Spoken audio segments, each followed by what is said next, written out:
Hello friends, आज हम शलवार में से एक प्लाज़ो पैंट बनाने वाले हैं। तो सबसे पहले हमें शलवार लेनी है और शलवार में ये बीच की सिलाई जो होती है वो, और ऊपर का जो नारे वाला होता है हिस्सा, ये सिलाई खोल लेनी है थ्रेड रिपर की मदद से। चाहे तो जैसे कि देखिए हमने एक शलवार की खोल करके रखी हुई है, यानी हमने यहाँ जो बेल्ट ऊपर की रखी जाती है वो अलग कर दी है, और बेल्ट के ऊपर जो नारे के लिए स्पेस मिला हुआ है। तो देखिए इस तरह से हमें दो पीस मिल गए, इसको हमने प्रेस करके सही से कर लिया है। अब हम इससे अपना प्लाज़ो पैंट बनाने वाले हैं। तो सबसे पहले हम यहाँ पर नाप लेते हैं अपनी क्रॉच एरिया की। तो क्रॉच एरिया जो भी आपका हिप का माप हो उसका चौथा भाग प्लस 2 इंच हम यहाँ लेंगे। तो हमने यहाँ हिप का चौथा भाग प्लस 2 इंच पे मार्क कर लिया, उतना ही लंबाई।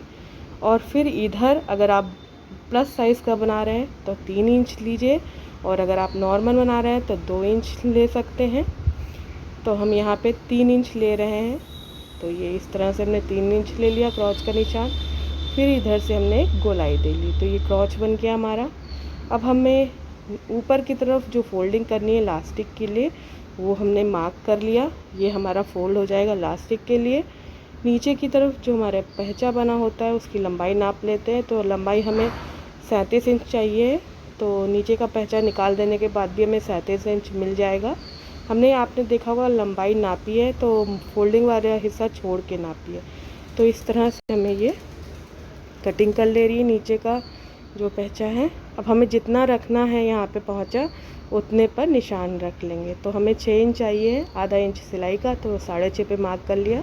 अब हम टोटल लंबाई का आधा करेंगे। तो देखिए हमने इंची टेप से टोटल लंबाई का इस तरह से आधा कर लिया। अब हम टोटल लंबाई का चौथाई करेंगे, यानी हमने इंची टेप को एक बार और फोल्ड कर दिया, 2 निशान हमें मिल गए जिसे हम सीधा कर लेंगे। तो ये हो गया सीधा, इस तरह से सीधा निशान कर लिया। अब नीचे जो हमने 6.5 इंच की माप लगाई है, ये 6.5 इंच की जो माप लगाई है, दूसरे निशान पे हम इससे 1.5 इंच ज़्यादा लगाएंगे, यानी 8 इंच पे लगा देंगे। और यहाँ हम इसको फिर से 1.5 इंच और ज़्यादा पे लगाएंगे। या आप अगर थोड़ा लूज़ चाहते हैं तो हल्का सा यहाँ लूज़ कर लीजिएगा, क्योंकि ये वो एरिया है जो घुटने के पास आएगा। तो ये थोड़ा सा इस तरह से लूज़ करिए। वैसे 1.5 के इंच के अंतर पे हमने मार्क करें। अब इसे इस तरह से एक निशान से मिला लीजिए। तो ये हमारी लगभग ड्राफ्टिंग हो गई है। अब इसकी कटिंग कर लेंगे। यहाँ पे आप लूज़ रख सकते हैं थोड़ा। इस तरह से ड्राफ्टिंग हो गई। हम यहाँ पे अगर प्लस साइज़ बनाना चाहते हैं तो इसे थोड़ा सा बढ़ा के इस तरह से सीम अलाउंस दे सकते हैं, बट हम यहाँ पे नॉर्मल ही बनाएंगे तो बहुत ज़्यादा सीम अलाउंस नहीं देंगे। ये हम यहाँ पे अब इसकी यहाँ से जो एक्स्ट्रा 1 इंच है ये सीम अलाउंस है, बट हम इतना ज़्यादा सीम अलाउंस नहीं देना चाहते हैं। तो थोड़ा सा सीम अलाउंस, आधा इंच का हर जगह सीम अलाउंस देते हुए हमने क्रॉच एरिया में भी सीम अलाउंस दिया है, और आधा ही इंच का नीचे भी देते हुए जाएंगे, कटिंग करेंगे। इस तरह से हमारे दोनों पहचे मिल गए हमें। और ऊपर की बेल्ट में हम क्या करेंगे वो दिखाते थे। इस तरह से हमारी ये कटिंग हो गई है पूरी। दूसरा जो वो था नीचे का हिस्सा वो भी काट दिया। अब इसकी स्टिचिंग पे चलते हैं। बहुत ही आसानी से स्टिचिंग करके इसकी स्टिचिंग के लिए सबसे पहले हम पहचे को इस तरह से सीधा बिछाएंगे। एक पहचा हमें इस तरह से सीधा बिछा लेना है, और उसके ऊपर दूसरा पहचा उल्टा रखना है ऊपर की तरफ, यानी उल्टा हिस्सा आएगा इस तरह से। और सबसे पहले जो छोटा सा क्रॉच एरिया यहाँ पे है इसको सिलाई करेंगे। तो ये क्रॉच एरिया हम सबसे पहले सिलेंगे, ये दोनों, और उसके बाद हम बेल्ट जोड़ेंगे। तो बेल्ट तो इसी नाप की हो जाएगी, जब क्रॉच जुड़ जाएगा तो हम क्रॉच एरिया जोड़ देते हैं दोनों के। यहाँ हमने जितना का बेल्ट थी उतनी चौड़ाई पूरी की पूरी ले ली है, क्योंकि वो परफेक्ट होती है, थोड़ा लास्टिक के लिए चाहिए होता। अभी हम सिल लेंगे क्रॉच एरिया और डबल सिलाई करेंगे।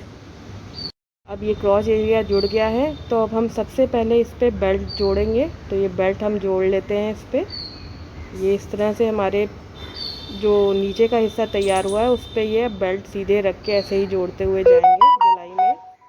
बेल्ट सिल लेने के बाद यहाँ पर हम दाब सिलाई भी देंगे। हम इसमें डबल सिलाई दे रहे हैं और प्लस यहाँ पे हम दाब सिलाई भी देंगे, जिससे ये हमारी जो बेल्ट है वो अपने प्लाज़ो पे अच्छे से बन जाए। तो इस तरह हम डबल सिलाई करेंगे और बेल्ट इसके बाद हम दाब सिलाई भी देंगे।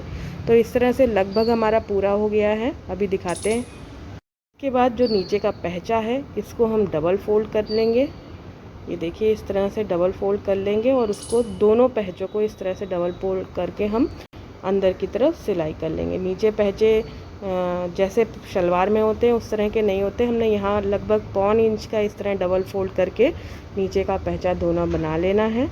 तो इस तरह से हम सिल देंगे, दोनों पहचे हमारे रेडी होंगे। ये पहचे डबल फोल्ड दोनों कर लेंगे। उसके बाद हम क्या करेंगे, ये एक पहचे से यहाँ बीच की सिलाई जो होती है वो इस तरह लॉक करते हुए सिलना शुरू करेंगे और पूरा सिलते जाएंगे। क्रॉच पे क्रॉच आना चाहिए, ये मेन मोटो होता है इसका। एक पहचे से स्टार्ट किया, फिर क्रॉच पे गए तो क्रॉच पे हमेशा क्रॉच आना चाहिए। ये देखिए क्रॉच पे क्रॉच आएगा और फिर दूसरे पहचे पे पहचे तक। उसके बाद हम इलास्टिक लगाएंगे। तो जो भी आपकी कमर की माप हो उससे 8 से 10 इंच छोटी इलास्टिक ले ली है। अब हम यहाँ पर इलास्टिक को कैसे जोड़ेंगे, देखिए ये फोल्डिंग जितनी हमें चाहिए वो इस तरह से फोल्ड करेंगे, डबल फोल्ड करेंगे, बट इस तरह से सिलना है कि लास्टिक पे सुई ना आए। यानी हमने डबल फोल्ड करके कपड़े को सिल रहे हैं बट लास्टिक पे सुई नहीं आनी चाहिए, क्योंकि लास्टिक तो छोटी होती है और ये कमर का हिस्सा ये बड़ा होता है। तो अगर ये लास्टिक पे सुई चल जाएगी तो हम प्रॉपरली पूरे में डिस्ट्रीब्यूट नहीं कर पाएंगे लास्टिक को। तो इस तरह से हम डिस्ट्रीब्यूशन इक्वल रहे, इसलिए हम इसे इस तरह से सिलते हैं कि इस पर निडल ना इंसर्ट हो कहीं भी लास्टिक में। जहाँ भी हमें दिक्कत होगी तो हम लास्टिक को खींच के उसे यूज़ कर सकते हैं। देखिए हम इस तरह से डबल फोल्ड पूरे में करेंगे। अभी अगर लास्टिक क्योंकि छोटी है तो ख़त्म हो जाएगी, तो क्या करना है वो दिखाते हैं हम आपको। इसके बाद इस तरह से ये देखिए अब लास्टिक ख़त्म हो गई है, तो हम क्या करेंगे, लास्टिक को खींच के कपड़े को पीछे ढकेलते हुए इस तरह लास्टिक को आगे कर लेंगे, जिससे कि पूरी तरह से हम इसे इस तरह से डबल फोल्ड करके लगा पाएँ। तो एक बार जब ये पूरे में डबल फोल्ड हो जाएगा उसके बाद हम बीच में यहाँ पे 2-3 सिलाई जितना आप चाहें लगा सकते हैं। तो ऐसे ही करना। पूरे में हमने एंड तक लगा लिया है लास्टिक। अब हम लास्टिक को हटा लेंगे सुई पे से ये इस तरह से, और फिर अपने ये प्लाज़ो को कस के खींच के, जिससे कि लास्टिक का डिस्ट्रीब्यूशन इक्वल हो जाए हर जगह, इस तरह से कर लेंगे। ये देखिए बहुत सही सा हो गया है। अब हम यहाँ पे सुई इंसर्ट कर लेंगे एक बार, यानी कपड़े में कर लेंगे, और फिर दोनों हाथ से इस तरह खींचते हुए सीधी लाइनें बना लेंगे, 2 या 3 जितनी आपको चाहिए।